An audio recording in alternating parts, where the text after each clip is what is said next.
तो आज की जो वीडियो इस वीडियो के अंदर मैं आपको पूरा तरीकाकार बताने जा रहा हूँ कि 2025 में आपने वीज़ा की फ़ाइल की सबमिशंस कैसे करनी है। काफ़ी ज़्यादा चेंजिंग बीच में आई हैं, लोगों को बीच में इश्यूज़ भी थे, प्रॉब्लम भी थी और इसी के साथ-साथ आपको ये भी बताने जा रहा हूँ कि हमारे एक सब्सक्राइबर ने अपनी फ़ाइल को इटली एम्बेसी से जाकर रिसीव की है। उनके डॉक्यूमेंट लीगलाइज़ हो चुके थे और ये रिलेटेड टू है ईयू वीज़ा से रिलेटेड।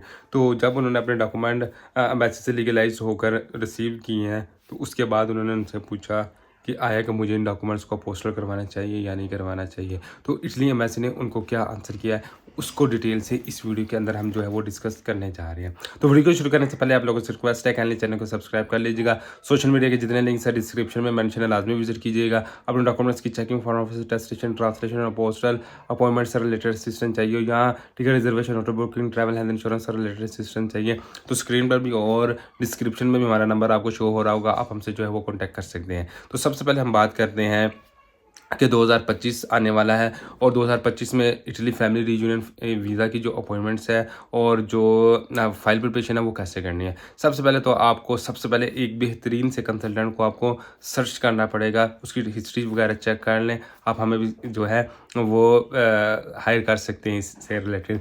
तो इसमें क्या होगा कि आपकी सबसे पहले डॉक्यूमेंट्स की चेकिंग होगी। चेकिंग के बाद जो उसके अंदर से मिस्टेक्स वगैरह निकल जाएंगी, वो मिस्टेक आप अपनी यूनियन कौंसल से ठीक करवाएंगे।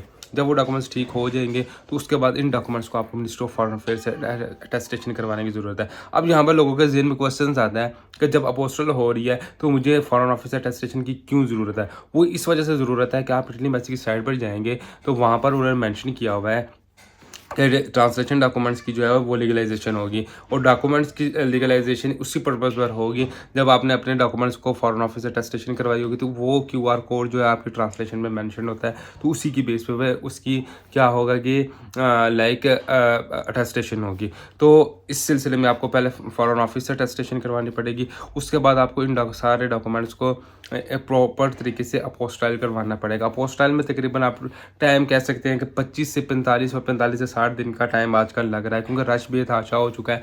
इस वजह से टाइम इसमें ज़्यादा से ज़्यादा लग रहा है। ठीक हो गया। इसी के साथ साथ इसके बाद जो स्टेप आएगा वो आएगा ट्रांसलेशन का। ट्रांसलेशन के बाद आएगी फाइल प्रिपरेशन। फाइल प्रिपरेशन के अंदर आपके request form, visa application form वगैरह जो है वो सारे फिलअप होकर एक फ़ाइल बन जाएगी। तो ये आपकी फ़ाइल हो जाएगी वीज़ा सबमिशंस की। उसके बाद आपने जब आपकी फ़ाइल प्रिपेयर हो जाएगी तो आपने इटली एम्बेसी BLS के थ्रू अपॉइंटमेंट्स लेनी है। अपॉइंटमेंट का आपको तरीकाकार पता है, पोर्टल्स पे वो रेगुलरली आपको वॉच करना पड़ेगा। जब आपकी अपॉइंटमेंट बुक हो जाएगी तो फिर जाकर आप सबमिशन करवाएंगे। अब यहाँ पर एक क्वेरीज आ जाएगी उन लोगों के लिए जिनके 1, 2 या 4, 5 बच्चे हैं कि आया कि उनको सिर्फ एक अपॉइंटमेंट लेनी पड़ेगी वालदा के नाम की या 5, 6 लेनी पड़ेगी अपॉइंटमेंट। तो यहाँ पर आपको मैं क्लियर कर देना चाहता हूँ कि सभी एप्लीकेंट की सेपरेट अपॉइंटमेंट लेनी पड़ेगी।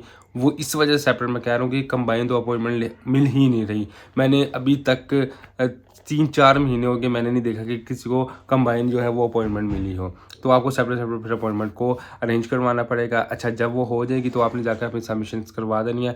जब आप सबमिशन करवाएंगे तो वहाँ पर आपकी इंक्वायरी फ़ीस, आपकी लीगलाइजेशन फ़ीस, वीज़ा फ़ीस, ये 3 फ़ीसें आपकी जो है वहाँ पर आपको पे करनी पड़ेगी। ठीक हो गया, ये सारी बात तो यहाँ पर होगी।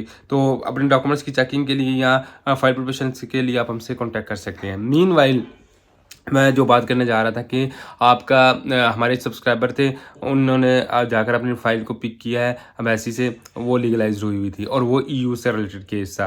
तो एम्बेसी वालों ने इन्होंने पूछा कि आया कि इन डॉक्यूमेंट्स को आप मुझे अपोस्टाइल करवाना पड़ेगा क्योंकि मैंने मैट्रिमोनियो लेना है। तो उन्होंने उनको कहा दिया कि अगर आपके डॉक्यूमेंट करंटली एम्बेसी से अटेस्टेड हुए हैं तो आपको अपोस्टाइल की ज़रूरत नहीं है। आप सिंपल से अपने कम्यूने या प्रेफेक्चर या कंसर्निंग डिपार्टमेंट में जाएँ, वहाँ पर अपने डॉक्यूमेंट्स प्रोवाइड करें, वहाँ से आपको मैट्रिमोनियल मिल जाएगा और यहाँ से ईयू की आप अपॉइंटमेंट्स लेके सबमिशन करवा सकते हैं। तो ये लेटेस्ट अपडेट्स आप लोगों के साथ शेयर करनी थी और माज़रत काफ़ी दिनों के बाद मैं वीडियो बना रहा हूँ। तो होपफुली वीडियो आपके लिए वैल्यूबल होगी।